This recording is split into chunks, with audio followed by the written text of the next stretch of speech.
ॐ रामाय रामभद्राय रामचन्द्राय वेधसे रघुनाथाय नाथाय सीतायाः पतये नमः। अञ्जनानन्दनं वीरं जानकीशोकनाशनं कपीशमक्षहन्तारं वन्दे लङ्काभयङ्करं। कूजन्तं राम रामेति मधुरं मधुराक्षरम् आरुह्य कविताशाखां वन्दे वाल्मीकिकोकिलम्। శ్రీమద్ రామాయణ రసవాహినిలో కిష్కింధాకాండలో ఈరోజు 31వ సర్గ నుండి 40వ సర్గ వరకు ఉండేటువంటి సారాంశాన్ని చూద్దాం. ఈ వర్షాకాలం 4 నెలలు కూడా అయిపోయిన తర్వాత అప్పుడు సీతాన్వేషణ మొదలు పెడదామని శ్రీరామచంద్ర ప్రభువు తర్వాత సుగ్రీవుడు ఒప్పందం చేసుకున్నారు. అయితే 4 నెలలు వర్షాకాలం అయిపోయింది, కానీ సుగ్రీవుని జాడ ఎక్కడా కనిపించలేదన్నమాట. వర్షాలు తగ్గిపోయి అంతా కూడా స్వచ్ఛంగా ఉంది వాతావరణం అంతా. తర్వాత ఈ రాజులు వీళ్ళందరూ కూడా ఈ జైత్యయాత్రలు చేయడానికి మళ్ళీ మొదలుపెట్టారు. సో అంతా అయిపోయినా సరే సుగ్రీవుడు అక్కడ రావట్లేదని చెప్పి రాముడికి చాలా బాధగా ఉంది. అంటే ఇక సీత ఆ విరహంలో ఆయన బాధతో ఆయన ఉన్నారు, ఆ దుఃఖంలో. ఒకరోజు చాలా కష్టంగా మాట్లాడుతున్నారు అన్నమాట. ఆయన చాలా బాధపడిపోతున్నారు. అది చూసి లక్ష్మణుడేమో ద్రవించిపోయాడు. అన్నగారి యొక్క బాధను చూసి చెప్పి ఆయన అంటున్నాడు, నేను ఇప్పుడే వెళ్తాను కిష్కింధకి, వెళ్ళి వాలికి ఏ గతి పట్టిందో ఆ గతి పట్టించి వస్తాను సుగ్రీవుడికి అంటున్నాడు. ఆయన కోపం కదా. అంటే అప్పుడు రాముడు ఏమంటున్నాడంటే, అయ్యో లక్ష్మణ, తొందరపడద్దు, నువ్వు అలాగా తొందరపడలా చెయ్యొద్దు, మంచి మాటలతో మన ఒప్పందాన్ని గుర్తు చేయి ఒకసారి సుగ్రీవునికి వెళ్ళి, అట్లా అనవసరంగా నువ్వు కోపం తెచ్చుకోవద్దు అని చెప్తే అప్పుడు వెంటనే ఆయన చల్లబడి ఆయన వెళ్తాడనమాట. కిష్కింధకు బయలుదేరుతూ ఈ దారిలో మొత్తం అంతా ఈ అడవులు దాటుకుని వెళ్తూ ఉంటాడు కదా. ఆయన ఉగ్ర రూపంతో ఒకదాని దుముక్కుంటూ వెళ్తున్నట్టు ఆయన చూస్తుంటే అందరికీ భయం వేస్తుంది. అంత ఉగ్ర రూపంతో ఉన్నాడు ఆయన. సరే కిష్కింధకు వచ్చేటప్పటికి ఈయన చూసి తేజోవంతంగా ఒక మనిషి వస్తున్నాడు అనేటప్పటికీ ఈ వానరులందరూ కూడా చాలా అప్రమత్తం అయిపోయారు. అప్రమత్తం ఏం చేశారు వాళ్ళు ఫస్ట్ చేసేది ఏంటంటే ఒక్కొక్కరు ఒక బండరాయిని పట్టుకొని, కొంతమంది చెట్లు పెకిలించి చెట్లను పట్టుకొని రెడీగా ఉన్నారు. అంటే శత్రువు అయితే వెంటనే యుద్ధం చేద్దామని చెప్పి ఏం చేయలేదు, అన్నీ పట్టుకొని దూరం నుంచి వాళ్ళు రెడీగా ఉన్నారనమాట. ఇంకా వీళ్ళందరినీ చూసేటప్పటికి ఇంకా కోపం వచ్చేసి అక్కడ ఆయన్ని చూసి కొంతమంది 2-3 వానరులు సుగ్రీవుడి యొక్క ఆ మందిరానికి వెళ్ళారు, రాజమందిరానికి వెళ్తే ఆయన అక్కడ ఏం చేస్తున్నాడు, ఆ భోగ లాలసలో మత్తతుతో ఉన్నాడనమాట. బాగా మద్యం తాగి అందరితోనూ కూడా ఈ అంతఃపురంలో ఆయన ఉన్నాడు. ఉండి వీళ్ళు వెళ్ళి చెప్పినా సరే ఆయన ఏం వినిపించుకోలేదు, అంత మత్తులో ఉన్నాడట ఆయన. అయితే ఈ మాటలు ఎవరైతే దూతలు వచ్చి చెప్పిన మాటలు మంత్రులు విన్నారు. అక్కడ మంత్రులు విని ఏం చేశారంటే, సరే అసలు ఆయన దగ్గరికి వెళ్ళండి, లక్ష్మణుడి దగ్గరికి వెళ్ళి మీరు ప్రసన్నం చేసుకోండి. కొంతమందికి తెలుసు కదా లక్ష్మణుడు అంటే ఎవరో తెలుసు, వాళ్ళకి గుర్తుపెట్టారు. ఆయన్ని ప్రసన్నం చేసుకోండి, ఈ లోపల ఆయనకు మనకు చెప్దాము నెమ్మదిగా, సుగ్రీవుని పిలిచిన ఏం పలకటం లేదు అసలు అని చెప్పి ఒక 2-3 వాళ్ళు పంపిస్తే వీళ్ళందరూ పెద్ద పెద్ద మహాసేనానులు వీళ్ళందరూ కూడా కిష్కింధ వాళ్ళు ఆయన దగ్గరకు వెళ్ళి ఇలా తల ఉంచుకొని చాలా వినయంగా నుంచున్నారట.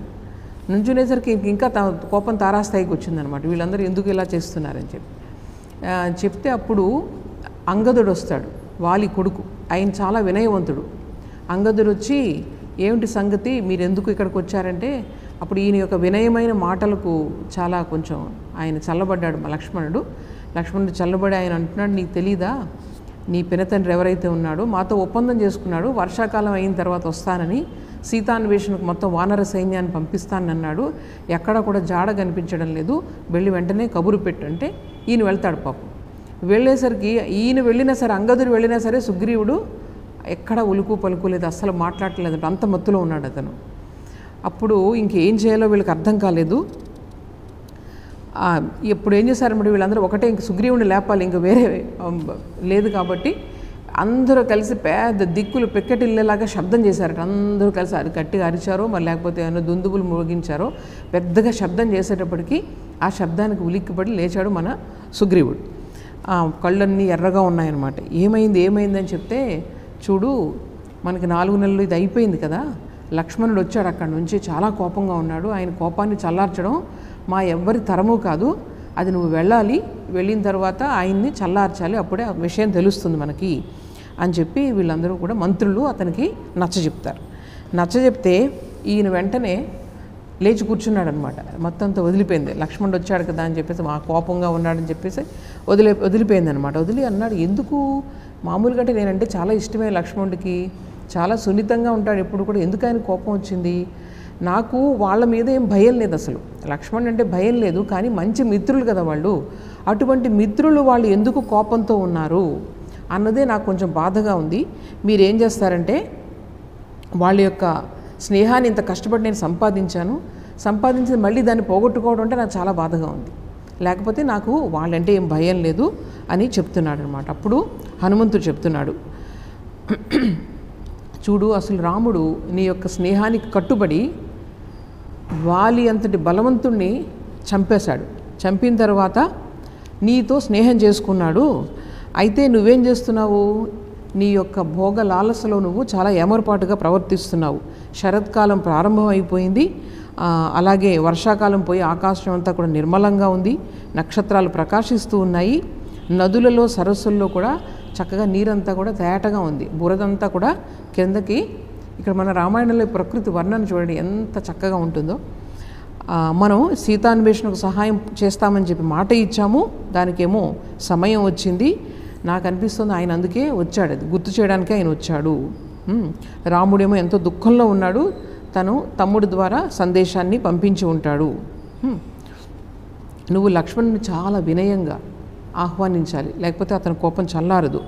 నువ్వేమో ఈ భోగాల్లో మునిగిపోయి ఒప్పందాన్ని మరిచిపోయావు, కాలాన్ని నువ్వు వృధా చేశావు, అందువల్ల నువ్వు వెళ్ళి చాలా వినయంగా చేతులు జోడించి లక్ష్మణుణ్ణి శరణు వేడాలి అని చెప్తాడనమాట. అప్పుడు ఈ సుగ్రీవుని ఈ అంగదుడు వెళ్ళాడు కదా, ఈ అంగదుడు ఏం చేస్తాడంటే లక్ష్మణుణ్ణి లోపలికి రమ్మని ఆహ్వానిస్తే ఈ కిష్కింధ నగరంలోనికి ప్రవేశించాడు. ఈయన ప్రవేశించిన తర్వాత ఈ వీళ్ళందరూ కూడా వానరులందరూ కూడా ఈయన చూసి అందరూ కూడా భయపడిపోతున్నారు, అన్ని ఆయుధాలన్నీ వేసుకుని ఉన్నాడని చెప్పేసి అందరూ కూడా ఒదిగి నమస్కారాలు చేస్తున్నారట లక్ష్మణుడికి. నగరంలో ప్రవేశించిన తర్వాత నగరం యొక్క శోభలంతా చూస్తున్నాడు, అందరి ఇళ్ళు అక్కడ ఒక్కొక్కటి, అంగదుని యొక్క రాజగృహం ఉంది, తర్వాత హనుమంతుడిది, ఇలా వీళ్ళందరివి కూడా చక్కటి పెద్ద పెద్ద భవంతులన్నీ కూడా చూసుకుంటూ ఈ సుగ్రీవుడు ఉండేటటువంటి రాజ్యప్రసాదానికి వచ్చాడు. అక్కడ దగ్గరకు వచ్చేటప్పటికి ఏంటంటారు అవి మంచి మంచి సంగీత ధ్వనులు, ఆయనంతా అవన్నీ ఆనందంగా ఉన్నాడు, లోపల మత్తెక్కి మంచి సంగీత ధ్వనులు వినిపిస్తున్నాయి, చాలా అందమైన స్త్రీలు అటు ఇటు తిరుగుతూ ఉన్నారు. ఇవన్నీ ఈయన దాటుకుంటూ లక్ష్మణుడు అటు ఇటు చూడట్లేదట, వీళ్ళందరూ స్త్రీలు నుంచొని ఉన్నారు కదా, ఆయన నచ్చలేదు, కళ్ళు మూసుకొని ఇలా కళ్ళు వంచుకొని వెళ్ళి ఒక పక్కగా నుంచొని ఉన్నాడట, బయట కళ్ళు ఎవరిని చూడట్లేదు ఆయన. ఈ విధంగా ప్రవేశించాడు లోపలికి ప్రవేశించిన తర్వాత ఈ సుగ్రీవుల యొక్క అనుచరులు, ఆయన భార్యలు వాళ్ళందరూ కూడా అక్కడ దగ్గర నిలబడి ఉన్నారు. అయినా సరే ఈయన లోపల రమ్మంటే రాకుండా ఇంకా సుగ్రీవుడు కనిపించలేదు కదా, అందువల్ల ఏం చేశాడు, అక్కడ నుంచొని ఆ ధనుష్ని గట్టిగా ఒక శబ్దం చేశాడు, ఇలాగ ధనుష్టంకారం అంటారు కదా, శబ్దం చేసేటప్పటికి సుగ్రీవుని మొత్తం అంతా వదిలిపోయింది. అప్పుడు ఎగిరి గంతేశాట ఒక్కసారి మంచం మీద నుంచి, గొంతంతా ఆరిపోయిందట, వెంటనే వెళ్ళడానికి ధైర్యం లేదు ఆయన ముందుకి. అప్పుడు ఏం చేశాడు, తార, పాపం చూడండి, తార వాలి భార్య, ఆ వాలి భార్య నేను కూడా వివాహం చేసుకున్నాడు అనమాట, ఇప్పుడు సుగ్రీవుని భార్య అయిపోయింది ఆవిడ. సో ఆవిడని చాలా తెలివైన ఆవిడ, అన్నీ తెలిసిన ఆవిడని చెప్పేసి, దయచేసి నువ్వు వెళ్ళి ఆయన్ని ప్రసన్నం చేసుకో, తర్వాత నేను వస్తాను, ముందే నాకు వెళ్ళే ధైర్యం లేదు అంటే, ఈ తార కూడా ఎలా పడితే అలా ఉంది, సరిగా లేదు, అలంకారాలన్నీ ఇలా పెట్టేసి ఉన్నాయి. సరే వెళ్ళి నుంచొని ఉంది లక్ష్మణుని ముందు. వాళ్ళ యొక్క ఆ చంద్రవందర అదంతా చూసి తల ఉంచేసుకున్నట్టు లక్ష్మణుడు. అప్పుడు ఈవిడేంటంటే నెమ్మదిగా అడుగుతోంది అనమాట, ఏమిటి నువ్వు నీ అసలు లక్ష్మణ నీ యొక్క కోపానికి కారణం ఏంటి, మా మీద ఎవరైనా చాడీలు చెప్పారా మీకు, అందువల్ల ఎంత కోపడిపోతున్నావు నువ్వు, ఏంటి కారణం ఏంటి చెప్పు కొంచెం అని చెప్తే, అప్పుడు లక్ష్మణుడు అంటున్నాడు అనమాట, నువ్వు ఏమీ తెలియనట్లు మాట్లాడుతున్నావు, మీకు తెలీదా ఇలా ఒప్పందం చేసుకున్నారని చెప్పేసి. ఆయన ఇప్పుడు ఈ భోగ లాలసతో మర్చిపోయాడు, ఒప్పందాన్ని మర్చిపోయాడు. అలాగే రాజకార్యాలు కూడా ఏం చేయటం లేదు, కేవలం మత్తెక్కి అప్పటి నుంచి కూడా ఈ విధంగా విషయభోగాలు అనుభవిస్తూ ఉన్నాడు అని చెప్తే, నాకు మాట ఇచ్చారు కదా మొత్తం సైన్యాలందరూ కూడా పంపిస్తాము 4 నెలలు అయిపోయిన తర్వాత, ఎక్కడా కూడా ఎవరు ఆనవాళ్ళు మా అన్నగారి యొక్క దుఃఖాన్ని నేను చూడలేకపోతున్నాను. నీకు అన్నీ తెలుసు, నువ్వు రాజపత్నివి ఇప్పుడు. ఈ సుగ్రీవుడేమో ప్రత్యుపకారాన్ని మరిచిపోయి ఈ విధంగా కాలయాపన చేస్తూ ఉంటే ఎవరు ఒప్పుకుంటారు చెప్పు, ధర్మాధర్మాలు తెలిసిన దానివి అని చెప్తే, అప్పుడు ఈవిడ అంటుందన్నమాట, చూడు ఎంత తెలివిగా మాట్లాడుతుంది, అసలు ఇది కోపగించుకునే సమయం కాదు, అందులోనూ అయిన వాళ్ళ మీద ఎవరైనా ఇలా కోపగించుకుంటారా, ఏదో ఒక చిన్న చిన్న తప్పులు జరుగుతూ ఉంటాయి అటు ఇటు కూడా. సుగ్రీవుడు అయిన వాడు మీవాడే కదా, మీ వల్లే కదా ఈ రాజ్యం, ఈ సుఖాలు ఇవన్నీ కూడా అతను అనుభవిస్తున్నాడు. మీరు అనుకుంటున్నట్లుగా అతను మర్చిపోలేదు. అతను ముందుగానే అందరినీ మొత్తం ఎక్కడెక్కడ ఉన్న వానర సైన్యాన్ని అందరినీ కూడా కిష్కిందకి రమ్మని కబురు పెట్టాడు. కబురు పెట్టిన తర్వాత కొంచెం పాపం ఎన్నాళ్ళో ఋష్యముఖ పర్వతంపై ఉండి మొత్తం భోగాలన్నిటికీ కూడా దూరంగా ఉన్నాడు. మేమందరం కూడా వానరులం, చపల చిత్తులం, మాకు విషయ భోగాల పట్ల మానవుల కన్నా ఆసక్తి ఎక్కువ ఉంటుందని నీకు తెలీదా? నీవేమో దూరంగా ఉన్నావు, విషయ భోగాలకు దూరంగా ఉన్నావు, అలాగే ఇంద్రియ నిగ్రహం కలవాడవు నువ్వు, నీకేం తెలుస్తుంది మాకు ఎంత దీనిపైన ఇది ఉంటుందో, ఆకర్షణ ఉంటుందో ఈ విషయ భోగాల పట్ల. అందువల్ల పాపం ఎన్నాళ్ళు ఆయన ఆ ఋష్యముఖ పర్వతంపై ఉండి ఇప్పుడు వచ్చి కొంచెం అనుభవిస్తున్నాడు పాపం, దానికి నువ్వు అలాగా కోపగించుకోవద్దు నాయనా, నువ్వు చాలా ఉత్తముడవు. అయితే అతను ఇలా ఉన్నప్పటికీ కూడా అతను ఎమరుపాటుగా లేడు అతను. అలా ఇంకొక విషయం ఏముంటుందంటే ఆవిడ, ఇక్కడ అందరూ పరస్త్రీలు ఉన్నారని చెప్పేసి నువ్వు చాలా సిగ్గుపడుతున్నట్లున్నావు. ఆవిడేముంటుందంటే, తదాగచ్చ మహాబాహో చారిత్రం రక్షితం త్వయా అచ్చలం మిత్రభావేన సతాం ధారావలోకనం. నీలాంటి ఉత్తములు ఈ మిత్రులు ఎవరైతే ఉన్నారో వారి భార్యలను వాళ్ళతో మాట్లాడవచ్చు మీరు. ఎలాగా? ఒక మంచి చూపుతో, అంటే ఒక సోదరిగానో తర్వాత ఒక తల్లిగానో భావిస్తూ నువ్వు మాట్లాడవచ్చు. ఎందుకు అలా తలదించుకుంటావు, నువ్వు మామూలుగా నువ్వు మా అందరితో మాట్లాడు పర్వాలేదు అని ఆవిడ చెప్తోందనమాట. అప్పుడు ఆ తార నెమ్మదిగా ఇంకా అంతఃపురం లోపలికి తీసుకుని వచ్చింది. తీసుకుని వస్తే ఈయన కూర్చొని ఉన్నాడు, మంచి దేవేంద్రుల్లో మెరిసిపోతున్న నగలు ఉన్నాయటన్నీ, చుట్టూ అందరూ ఎంతమంది భార్యలు ఉన్నారు అందరూ నుంచొని ఉన్నారు. నుంచొని ఉంటే ఒక్కసారే ఈయన చూశాడు. ఈ లక్ష్మణ్ చూడగానే ఆయన యొక్క లక్ష్మణ్ కళ్ళు చింతనిప్పులా ఉన్నాయట. వెంటనే ఆసనం నుండి ఏం చేశాడు, ఒక్కసారి ఎగిరికి నుంచి కూర్చొని ఉన్నాడు, ఒక్కసారి ఎగిరి కిందకి దూకాడట ఆయన ముందుకి. అప్పుడు లక్ష్మణుడు చెప్తున్నాడు, ఏంటంటే ఎటువంటి రాజుని ప్రజలు గౌరవిస్తారో తెలుసా? బలం ఉన్నవాడిని, తర్వాత జాలి కలిగిన వాడిని, ఇంద్రియాలను జయించిన వాడిని, తర్వాత కృతజ్ఞుడను సత్యమునే పలికేవాడిని, అటువంటి రాజుని గౌరవిస్తారు. ఉపకారం చేసిన స్నేహితులకు ప్రత్యుపకారం చేస్తానని వాగ్దానం చేసి కూడా తన మాటను నిలబెట్టుకోలేని క్రూరుడు ఈ ప్రపంచంలో ఇంకెవరు ఉండరు అని చెప్పి, అటువంటి వాళ్ళకి ఎట్లాంటి పాపం అంటగడుతుందో ఇవన్నీ కూడా రకరకాలుగా ఆయన పైన మాట్లాడుతున్నాడు. ఈయన ఏం మాట్లాడలేదు, అంతా మాట్లాడినిచ్చాడు ఆయన. మాట్లాడినిచ్చిన తర్వాత సుగ్రీవుడు నోటి నుంచి మాట రావట్లేదు కదా, అప్పుడు ఏం చేస్తుంది మన తార, మళ్ళీ రక్షించడానికి వచ్చింది. ఆవిడ అంటోంది అనమాట, చూడు ఈ సుగ్రీవుడు కృతజ్ఞత లేనివాడు కాదు, నువ్వు అది గుర్తుపెట్టుకో. అలాగే అతను క్రూరుడు కాదు, అసత్యం మాట్లాడేవాడు అసలే కాదు, కుటిల స్వభావం లేనివాడు. నీ వంటి సాధు స్వభావాలు ఎవరూ కూడా ఇటువంటి మాటలు ఆ సుగ్రీవుని అనడానికి తగదు, నువ్వెందుకు ఇలాంటి మాటలు మాట్లాడుతున్నావు? నిజంగా రాముడు సుగ్రీవునికి చాలా సహాయం చేశాడు, ఆ ఉపకారాన్ని సుగ్రీవుడు మరచిపోలేదు. అదే చెప్తోంది అనమాట. ఇలా చాలా రోజుల నుంచి ఈ భోగాలకు మొహం వాచి ఉన్నాడు పాపం, అందువల్ల ఈ విధంగా కొన్ని రోజులు సుఖాన్ని అనుభవిస్తున్నాడు. అలాగే ఇంకొక విషయం చెప్తున్నాను, గొప్ప గొప్ప తాపసులు కూడా ఈ విధంగా కామభోగాల్లో కొన్ని రోజులు అసలు కాలాన్నే మర్చిపోయారు. విశ్వామిత్రుడు ఉదాహరణ. ఇలాంటి వాళ్ళే తాపసులు ఇట్లా ఉన్నారు, ఇంకా మా వంటి వానరులు ఏముంది చెప్పు. అందువల్ల నువ్వు తప్పకుండా ఈయన్ని క్షమించాలి, ఆ కోపాన్ని విడిచిపెట్టి నిజంగా మీకు ఏదైతే వాగ్దానం చేశాడో దానిని నెరవేర్చుకోవడానికి సుగ్రీవుడు నన్ను, తర్వాత రుమ, అంగదులు వీళ్ళందరినీ కూడా వదిలివేయడానికి సిద్ధంగా ఉన్నాడు. అలాగా రామకార్యంలో సహాయం చేయడానికి అతను సంసిద్ధంగా ఉన్నాడు. కాబట్టి అతన్ని నువ్వు తప్పుగా అర్థం చేసుకోవద్దు. ఇంకొక విషయం ఏంటంటే, మీరు అనుకుంటున్నారు అతనేం పట్టించుకోవట్లేదని, కానీ ఇంతకు ముందే కొన్ని నెలల క్రితమే వేరే ప్రాంతాలకు కబురు పెట్టాడు. మొత్తం వానరులంతా కూడా వర్షాకాలం అయ్యేటప్పుడు ఇక్కడికి రావాలి అని కబురు పెట్టి ఉన్నాడు. వాళ్ళందరూ కూడా వస్తూ ఉంటారు, దారిలో వస్తూ ఉంటారు. అందువల్ల నువ్వు అతను మర్చిపోయాడని మాత్రం మీరెవరూ కూడా అనవద్దు, తర్వాత కోపాన్ని విడిచిపెట్టు అని చెప్పి నిన్ను చూసి ఎంత పూర్వ స్త్రీలందరూ ఎలా భయపడిపోతున్నారో చూసావా, అందువల్ల కొంచెం కోపం తగ్గించుకో నాయనా అని చెప్పి ఈ తార లక్ష్మణుణ్ణి వేడుకుంటుంది. అప్పుడు మన సుగ్రీవుడు మాట్లాడుతున్నాడు అనమాట. చాలా వినయంగా మాట్లాడుతున్నాడు. ఎంత వినయంగా మాట్లాడుతున్నాడంటే అసలు ఈ రోజున నేను అనుభవిస్తున్న ఈ సుఖాలన్నీ కూడా శ్రీరాముని భిక్ష. అది నేను మర్చిపోయాను అనుకుంటున్నావా? ప్రతి క్షణం నాకు గుర్తుంది. ఇంకొక విషయం ఏంటంటే శ్రీరాముడు నా సహాయం కోసం రావడం ఏమిటి? అసలు ఆయనకి నా సహాయం ఎందుకు? సీతాన్వేషణ ఆయన ఒక్కయనే చేసుకోగలడు. అది నాకు ఆ విషయం బాగా తెలుసు. ఒక్క బాణంతో 7 మద్ది చెట్లని, ఆ చెట్లను ఆ రోజు సాల వృక్షాలని పెట్టి మళ్ళీ వచ్చి ఆ బాణం వచ్చి ఆయన అంబులి పొదలోకి చేరింది. అటువంటి మహత్తరమైనటువంటి అస్త్ర సంపద ఎంత ఉందో ఆయన దగ్గర నాకు తెలియదా ఏంటి? ఆయన నా సహాయాన్ని అర్థించడం ఏంటి? నా అదృష్టం కొద్దీ ఆయన యొక్క స్నేహం నాకు లభించింది. అటువంటిది నా అదృష్టం అని చెప్తున్నాడు అనమాట. ఆ తర్వాత ఇంకోటి ఏంటంటే నా తొందరపాటు వల్ల కానీ నా యొక్క ఎమరుపాటు వల్ల కానీ నేను తప్పు చేస్తే కనుక దయచేసి నన్ను క్షమించండి అని చెప్పి ఆయన వంగి వంగి నమస్కారం చేస్తున్నాడు. అప్పుడు ఈయన కరిగిపోయాడు లక్ష్మణుడు, ఆ వినయానికి కరిగిపోయాడు అనమాట.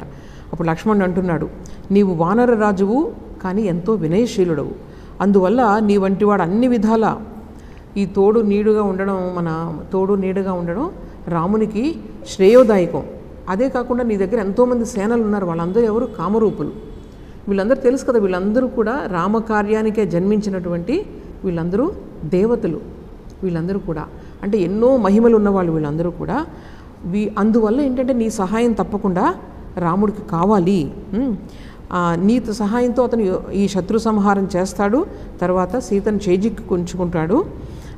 తర్వాత నువ్వు సత్యంలోనూ ధర్మంలోనూ అన్నిట్లోనూ కూడా శ్రీరామునికి మంచి స్నేహితుడు, అన్నీ కూడా ఉన్నవాడు.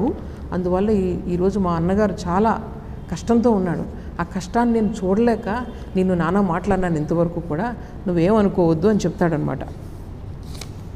యచ్చ శోకాభిభూతస్య శ్రుత్వా రామస్య భాషితం మయాత్వం పరుషాణ్యుక్తః తచ్చత్వం క్షంతుమర్హసి. ఇంత శోకమగ్నుడై ఉన్నటువంటి నా అన్నగారుని చూసి నేను ఇంత బాధపడ్డాను. ఆ బాధతో నేను నిన్ను నానా రకాల మాటలు అన్నాను, నువ్వు వాటిని పట్టించుకోకుండా నన్ను క్షమించు అని చెప్పి లక్ష్మణుడు సుగ్రీవుని అడుగుతున్నాడు అనమాట. తర్వాత ఇంకా ఈయన సుగ్రీవుడు ఏం చేశాడంటే హనుమంతుని పిలిచాడు. పిలిచి మొత్తం ఎక్కడ మహేంద్ర పర్వతం మీద, హిమాలయాలపైన, వింధ్య పర్వతాలపైన, కైలాస పర్వతం పైన, ఇంకా మందర పర్వతం, ఇక్కడ మొత్తం అన్ని పర్వతాలలో ఉన్నటువంటి వానరులందరినీ కూడా వెంటనే కిష్కిందకు రమ్మని నువ్వు పిలిపించు. వాళ్ళందరూ కూడా ఎక్కడెక్కడ ఈ భరతఖండంలో ఎక్కడ ఎవరున్నా సరే వాళ్ళందరినీ కూడా రమ్మని నువ్వు పిలిపించు. నేను ఇదివరకే అసలు కబురు పెట్టున్నాను, అయినా సరే వాళ్ళందరూ కూడా బయలుదేరి ఉంటారు, అయినా సరే మరికొన్ని ప్రదేశాలకు కూడా నువ్వు పంపించి వానరసేనందరినీ కూడా రమ్మని చెప్పు అని చెప్తున్నాడు అనమాట. తర్వాత వాళ్ళందరికీ కూడా చాలా ఇప్పుడు ఈ 4 నెలలు కూడా చాలా వాళ్ళు ఆనందించి ఉంటారు. చక్కగా ఈ అడవుల్లో స్వేచ్ఛగా తిరుగుతూ ఎవరు ఉండరు కదా, చాలా ఆనందం. ఇంకా చాలు అని చెప్పు, వాళ్ళందరినీ కూడా రమ్మని చెప్పు అని చెప్తున్నాడు అనమాట. వీళ్ళందరూ బయలుదేరారట మొత్తం ఎక్కడెక్కడ నుంచి వానరులు. వీళ్ళు లక్షల కోట్లు అంటున్నారు, ఎక్కడ కోట్లలో చెప్తున్నారు వీళ్ళు. వాళ్ళందరూ కూడా బయలుదేరారు. వస్తూ వాళ్ళందరూ చిన్న చిన్న రాజ్యాలు కదా, కిష్కింద ఉన్నారు వాళ్ళందరూ కూడా. వాళ్ళందరూ చాలా ఏంటంటారు మంచి మంచి బహుమతులు అవి తీసుకొస్తున్నారు. ఆ బహుమతులన్నీ చూసి మన సుగ్రీవుడు చాలా ఆనందించాడనమాట. ఆనందిస్తే అప్పుడు లక్ష్మణుడు చెప్తున్నాడు, ఇంక నీవే స్వయంగా వచ్చి నా అన్నగారితో మాట్లాడు, ఇలాగ ఈ సైన్యం అంతా నేను సమీకరించానని చెప్పి నీవే స్వయంగా చెప్తే నా అన్న చాలా సంతోషిస్తాడు. వెంటనే నాతో పాటు నువ్వు రావాలి. అక్కడ ఎక్కడున్నారు వీళ్ళు? ప్రస్రవణ పర్వతం పైన ఉన్నారు. అక్కడికి రావాలి అంటే అప్పుడు సుగ్రీవుడు ఏం చేశాడు, వెంటనే పల్లకీని ఒకటి సిద్ధం చేయమని దాని యొక్క వాళ్ళ మంత్రులందరినీ కూడా ఆదేశించాడు అనమాట. అప్పుడు ఒక పెద్ద చక్కటి పల్లకీని వాళ్ళు ఏర్పాటు చేశారు. ఏర్పాటు చేస్తే అందులో చాలా చక్కగా ఈయన లక్ష్మణుణ్ణి ఈ రాచమర్యాదలతో సత్కరించి ఆ పల్లకీలో కూర్చొనిబెట్టి ఈయన కూడా అందులో కూర్చున్నాడు అనమాట. ఈ ప్రస్రవణ పర్వతం దగ్గరికి ఇది చేరింది ఈ పల్లకి. వాళ్ళు క్రిందకి దిగారు. ఈ సుగ్రీవుడు రాముడు ముందు ఇలాగ చేతులు జోడించి వినయంగా నిలబడ్డాడు. అలాగే ఆయన యొక్క మొత్తం సైన్యం అంతా వస్తుంది వెనకాల, ఒక్కొక్కరు వానరులు మొత్తం అంతా నిండిపోతుంది అక్కడ పర్వతం పైన. తర్వాత రాముని పాదాలపై శిరస్సు పెట్టి నమస్కరించాడు. ఈ రాముడు ఏం చేశాడు, ఎంతో ప్రేమగా సుగ్రీవుణ్ణి లేవనెత్తి చక్కగా ఆలింగనం చేసుకున్నాడు అనమాట. అప్పుడు చెప్తున్నాడు, మళ్ళీ ఆయన చెప్తున్నాడు, చూడు నువ్వేం చేస్తున్నావు, ఈ ధర్మార్థ కామాలకి సరైన సమయం, రాజులు అన్న వాళ్ళు ఏం చేయాలంటే అన్నిటిని అనుభవించవచ్చు, కానీ వాళ్ళు ఎప్పుడు ఏం చేయాలి, వీటికి సరైన ఒక సమయం ఇవ్వాలి, దాన్ని బట్టి అనుభవించాలి తప్ప ఇష్టం వచ్చినట్లు అన్ని సమయాల్లోనూ అన్నీ చేస్తూ ఉంటే అది సరికాదు.